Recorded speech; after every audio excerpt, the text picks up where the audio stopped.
India के कोलकाता के salt lake stadium में आज इतने लोग देखे गए जितने कि उनकी दुर्गा पूजा के जो पंडाल होता है उसमें भी नहीं नज़र आते।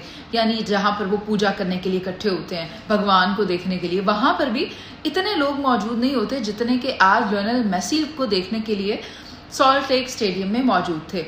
और कितने कितने पैसे देकर उन्होंने टिकटें खरीदी ये हम आपको बताते हैं।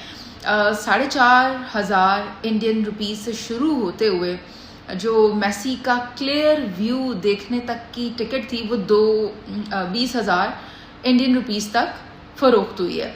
और उसके बाद होता क्या है, जो सारे शायकीन थे, जो मेसी के फैंस थे, वो स्टेडियम में घुस गए। उन्होंने सिक्योरिटी के लिए जो फेंस लगाए हुई थी, जो जंगले लगाए हुए थे, उन सबको तोड़ दिया और ग्राउंड में आ गए। गालियां दे रहे हैं, चीख रहे हैं, चिल्ला रहे हैं, इसलिए कि वो मेसी को देख ही नहीं पाए। इतनी महंगी टिकट देने के बावजूद अगर वो एक स्टार को, एक चैंपियन को मिल नहीं पाए तो इसके लिए वो कसूरवार ठहरा रहे थे वहाँ की मैनेजमेंट को, वहाँ के पॉलिटिशियंस को, जो कि खुद मेसी को घेरे हुए थे, उसको सिक्योरिटी हसार देने के बहाने अपनी तस्वीर बना रहे थे। और जो फैंस जिन्होंने इतने पैसे दिए थे और वो वहाँ पर आए थे वो मिल नहीं पाए।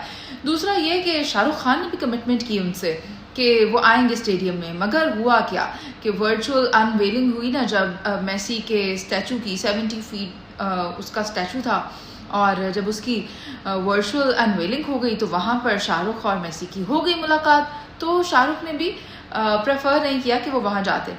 Then comes the CM Banerjee, उनकी जानिब से भी ट्विटर पर अपॉलॉजी आ गई कि मैं ये एक्सपेक्ट नहीं कर रही थी कि मेसी के आमद पर ये मिसमैनेजमेंट और केओस देखने में आएगा।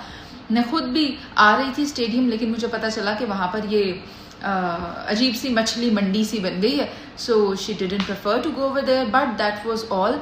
मगर अभी मेसी इंडिया से जा नहीं रहा, उसने अपना दौरा कंटिन्यू करना है। उसे हैदराबाद जाना है, मुंबई जाना है, न्यू दिल्ली जाना है, एंड इट कंटिन्यूज।